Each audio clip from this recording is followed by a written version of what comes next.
AP PCC chief Sharmila మాట్లాడుతున్నారు. ఇప్పుడు live చూద్దాం. ఫ్యాక్టరీ అయితేనేమి, దుగ్గరాజపట్నం పోర్ట్ అయితేనేమి, లేక విశాఖపట్నం చెన్నై ఇండస్ట్రియల్ కారిడార్ అయితేనేమి, మెట్రో రైల్ అయితేనేమి, లేక వెనకబడిన ప్రాంతాలకు అడిషనల్ ఎకనామిక్ ఫైనాన్షియల్ ఫండ్ అయితేనేమి, ఇలా ఎన్నో హామీలు ఉన్నాయి. కానీ ఇప్పటికీ ఒక్కటి కూడా నెరవేరలేదు. కనీసం 5% కూడా డెఫినెట్గా నెరవేరలేదు. అయినా కూడా మన నాయకులకి, మన ఎంపీలకు ఏమి పట్టనట్టే ఉన్నారు. ఎందుకని అడుగుతున్నాం. అసలు ఈ హామీలన్నీ విభజన చట్టం కింద రికార్డ్ అయి ఉన్నాయి. అంటే ఇదంతా ఒక చట్టం, ఒక లా. మరి ఎంపీలకి అర్థమవుతుందా? మనందరికీ అర్థమవుతుందా? AP reorganisation act 2014 is a central act enacted by the Parliament of India under Section 3 of the Constitution of India. This act has absolute constitutional validity and supreme legal authority in all matters conflicting with state laws. This act in nature is irrefutable. The legal strength of this act is unassailable and irreversible, which means that this act has to be upheld by the judiciary as constitutionally sound and binding. That is the strength, that is how strong this act is. ఈ చట్టం అంత పకడ్బందీగా తయారు చేశారు, అంత గట్టిగా, అంత strength కలిగిందిగా ఈ చట్టం ఉన్నప్పుడు మరి ఈ చట్టంలో ఉన్న అంశాలను మనం ఎందుకు పొందుకోలేకపోతున్నాం? ఇవన్నీ మన హామీలు అయినప్పుడు, దానికి ఒక చట్టబద్ధత ఉన్నప్పుడు మన ఎంపీలు కానీ, మన నాయకులు కానీ వీటి కోసం ఎందుకు పోరాటం చేయటం లేదు? మనకు అవసరం లేదా? ఇవన్నీ మన బిడ్డలకు అవసరం లేదా? మన రాష్ట్రానికి అవసరం లేదా?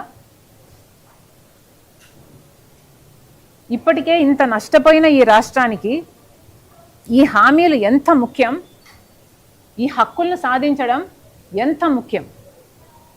కానీ నిజంగానే మన నాయకులు, మన ఎంపీలు తగినంత పోరాటం చేస్తున్నారా?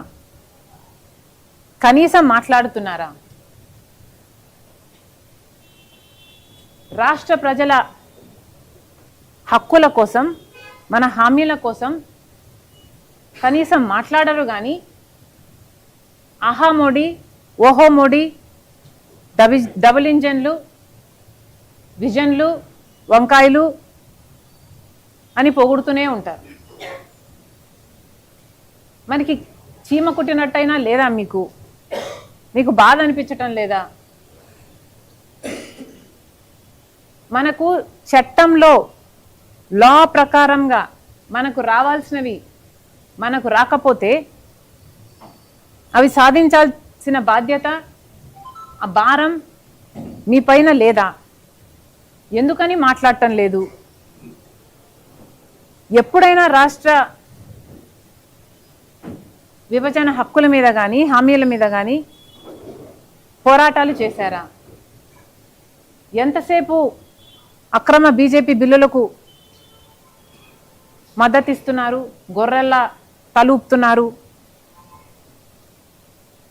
మరి రాష్ట్ర ప్రయోజనాలు, ఓట్లేసిన ప్రజలకు మీరేమి సమాధానం చెప్పాల్సిన అవసరం లేదా? అసలు ప్రత్యేక హోదా అన్నది ఆంధ్ర రాష్ట్ర ప్రజలకు ఎంత ముఖ్యమైంది. ప్రత్యేక హోదా మోడీ గారు 10 సంవత్సరాలు ఇస్తామన్నారు తిరుపతి వేదికగా. ఎప్పుడు 2014లో, ఇప్పుడు 2025. 10 సంవత్సరాలు అయిపోయినా ఒక్క సంవత్సరం ప్రత్యేక హోదా కూడా ఇంతవరకు ఇవ్వలేదు మోడీ గారు. ప్రత్యేక హోదా వస్తే మనకు రాయితీలు వస్తాయి, ట్యాక్స్ బెనిఫిట్లు వస్తాయి, కాబట్టి వేల కొద్ది పరిశ్రమలు వస్తాయి, దానివల్ల లక్షల కొద్ది మన బిడ్డలకు ఉద్యోగాలు వస్తాయి. కానీ 10 సంవత్సరాలుగా ప్రత్యేక హోదా మోడీ ఏమో ఇవ్వను అంటున్నాడు. మొదటి టర్మ్లో చంద్రబాబు గారు ప్రత్యేక హోదా సంజీవిన అని అన్నారు.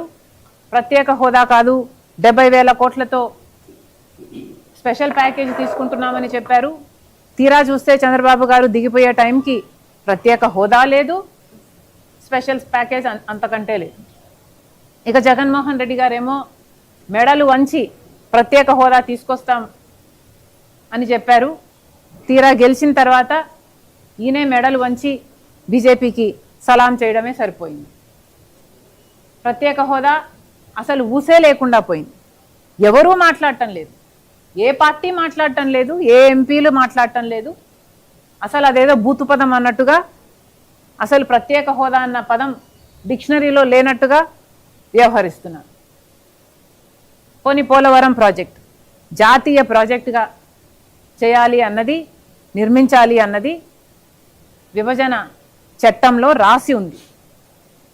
అంత క్లియర్గా రాసి ఉన్నా ఎప్పుడో రాజశేఖర్ రెడ్డి గారు ప్రతికుండంగా పోలవరం ప్రాజెక్టుకు